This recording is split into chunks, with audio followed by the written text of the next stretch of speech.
Hello and welcome to my channel on human design. Well, as you may know, I read your comments and I take note of your questions. And I had a question come through from one of the viewers on narcissism. And basically, this is from Radu, and he says, narcissism is a hot topic. In the real world of emotions, there is no logic, and many people confuse hurtful human interactions and experiences with more severe disorders. I do not contest that such behaviors exist to various degrees of intensity in persons, yet as always, there are many facets of human behavior, some genuinely inconsistent with societal norms. Is there a way of finding narcissistic tendencies and traits in human design? Well, that's a question I've been asked before, and I realize that a lot of people are talking about it and have been talking about it for a long time. So before I go into whether the narcissism and narcissistic tendencies are in the human design system, let's have a look and see what the definition is. I mean, basically, I am not a psychologist. I am not a psychiatrist. My interest in psychology was deep, especially when I was studying the work of Carl Jung, of course. But since I found human design, so I really don't have that much time for it, but I am prepared to have a look and see what we can find. So let's have a look at the definition. Narcissism is a self-centered personality style characterized as having excessive preoccupation with oneself and one's own needs, often at the expense of others. Narcissism exists on a continuum that ranges from normal to abnormal personality expression. And from a psychological point of view, selfishness involving a sense of entitlement, a lack of empathy, and a need for admiration as characterizing a personality type. And from a psychoanalytical perspective, we have self-centeredness arising from failure to distinguish the self from external objects, either in very young babies or as a feature of mental disorder. A bigger framework, we come up with these kinds of words. Grandiose sense of self-importance, overestimating their capabilities, or holding themselves to unreasonably high standards. Frequent fantasies about having or deserving success, belief in superiority, need for admiration, entitlement, willingness to exploit others, lack of empathy, and frequent envy. Okay, quite a knotty frame of reference we've got there. So let's go, as we always do, let's go to the source information. Let's look at the lines in the Rave I Ching. And if you want to know more about them, there is a link in the descriptions below. The Rave I Ching is the kind of source text for the human design knowledge. So as I had a look, I thought, well, the authoritarian in the 7-line 1, ruling, being the leader with the iron hand, that in a certain perspective could be seen as narcissistic. If we look at bigotry in the 13-line 2, again, not dealing with certain people and feeling justified in that. Well, yeah, that could be maybe.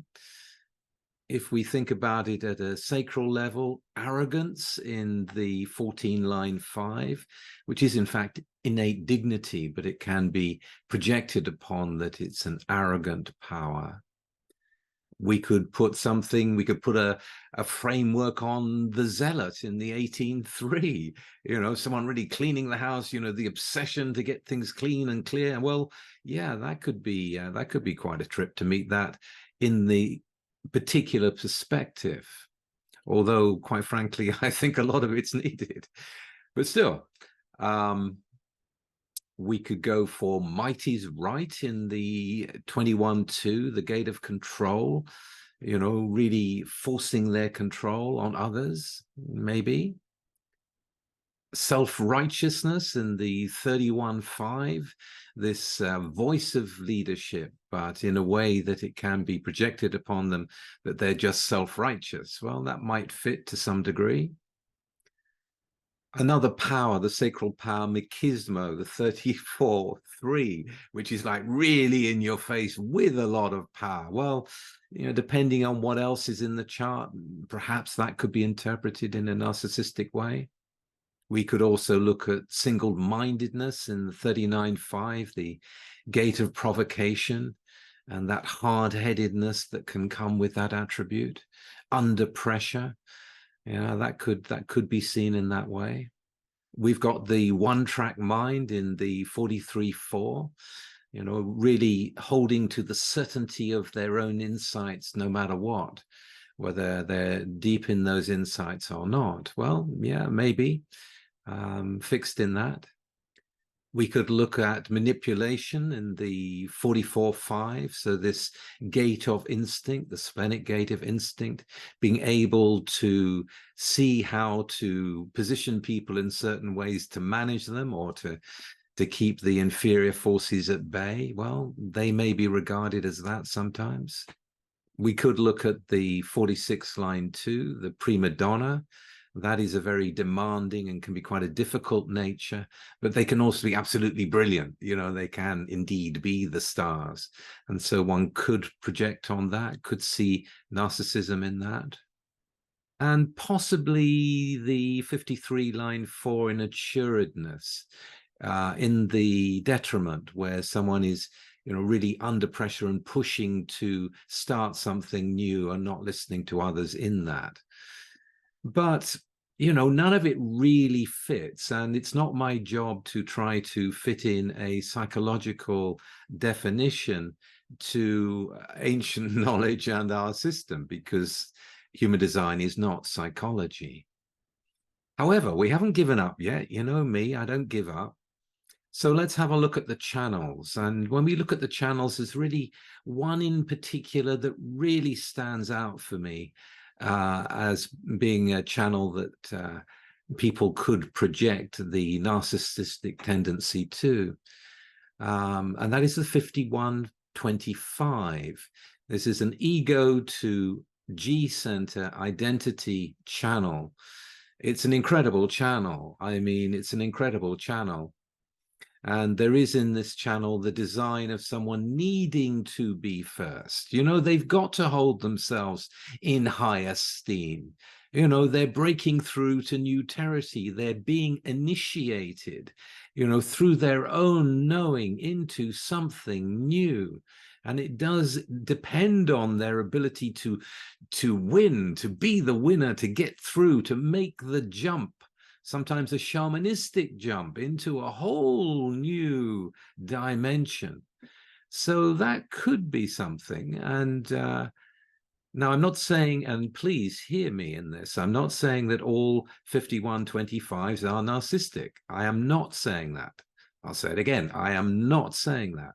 However, if you combine it with other channels, it could seem to be that. If you put the 1/8 on it, going their own way, for example, that could come across as being, you know, I am the best, I am more superior than the rest of you, and I'm doing my own thing, whether you like it or not. I mean, you could look at it that way. You can see it in some of the comments to the videos. The other day I saw a comment from Lucio, who had just seen the generator video with Ra talking. And of course, Ra has this channel. And the comment was, I appreciate the knowledge, but his way of conveying the information is too condescending, I guess, from another time. So you could see that. And people have said they found Ra very arrogant. He had his quirks, you know. Ra was a pure individual. And yeah, I mean, it's fair to say when he started out, it was certainly like, you know, you're all not self-idiots and you got to wake up. And he did regard himself at one time. I remember him saying, you know, I'm the most intelligent guy I know, you know, very smart and a sense of superiority. but he was very smart. I mean, look what he's brought us. And look what he went through to get this knowledge to us. So again, you can put on a psychological label from the psychological system onto that if you really want to, especially if it's in the fifth line where the projection is strong, as it was with him, the fifth line in the 51.5. So yeah, you can project that on him, but I don't. I don't hold to any of the psychological labels. But yeah, that would be one thing you could point at. This is, I mean, this is really understanding what the nature of the will is. But I would rather take this insight into maybe this channel could be something you could point at in human design and just look at and see what it is, okay? So it's a will. So we've got the fixed will and we've got the open will. And the fixed will, there's only 35% of people in the world that have a fixed will. In that sense, they are special. In that sense, they are superior in having an extra power that most of us don't have. You know, and the will is designed to have a fixed sense of its own self-esteem. You know, it is there to really use its will and to make things happen. It is a power after all. And it's a rare power in that sense. And when you consider the not self, and you consider that 65% of people have an open will, now it's becoming, maybe this is what it's about. The open will that tries to prove itself, the open will that is born with a lower sense of self-esteem, wanting to be grandiose, wanting to compete with the will people. Well, that could be another place for us to look, especially in a time with selfies and Instagram and with so many people trying to promote themselves on social media, you know, showing how brilliant they are and special they are and different they are. And yeah, you can see that the open will could grab on to certain attributes within themselves and play that up and play that out, even though it's not real, even though maybe it's something in an open center. So yeah, that could certainly be a cause of some of the rampant finger pointing. You're a narcissist. No, you're a narcissist. You know, it's very divisive, I find. And I'm not here to be divisive. And I don't like divisiveness. You know, as far as I'm concerned, human design is here to show you what you have in you and not to give you a label, but to say, experiment with it. Do you find this repeating again and again throughout your life? Is it consistent in you? When you find it is, it's like, well, this is the way it is. It is a mechanic. It is a mechanical knowledge. It isn't a psychological knowledge. So in that sense, I would like to wipe my hands off the whole thing about narcissism and just say, well, look, I've said what I've had to say about it from the human design perspective. But I do not want to put any labels. You know, we're all trying to find our own way. We're all trying to find balance within our lives. We're all trying to live the best we can with what we have, and understanding what we have certainly helps. And I don't think labeling things a lot helps, you know, if it's not true, if it's not real. You know, there are many kind of delusions that people can get into. And that's without even countering all the pharmaceuticals that are out there and all the side effects and all the trips that are going on in the world that are going to cause various psychological traumas for people and physiological traumas for people. I don't think we've got a clean enough playing field and to really be able to discern. And I certainly don't think there is a hard case for finding any of this in human design itself.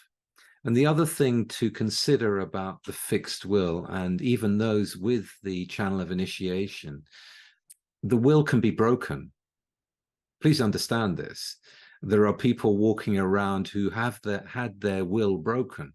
And in that sense, they try to put other people down to make themselves higher because they've been smashed down. And that goes for both open wills and fixed wills. You know, people who have overblown their own idea of who they are, finding that, you know, not working for them in a social way, and then moving to the extreme and grandiosing it their way out, you know, having it highly inflated or pretending to have a highly inflated self-worth, when the truth may be that they don't have much of a self-worth at all. Or if they've got a fixed will where their self-worth has really been smashed and they're trying to recover it again. So, you know, we all go through processes in this life, and hopefully we, you know, we get through them one way or another, or we evolve through it, through the experience over time. So that's what I wanted to say about it. I hope that's been useful to you. And I leave you to make your own decisions. I hope you enjoyed it. And if you did, please like, share, and subscribe. And I'll be back again very soon with something completely different. Bye for now.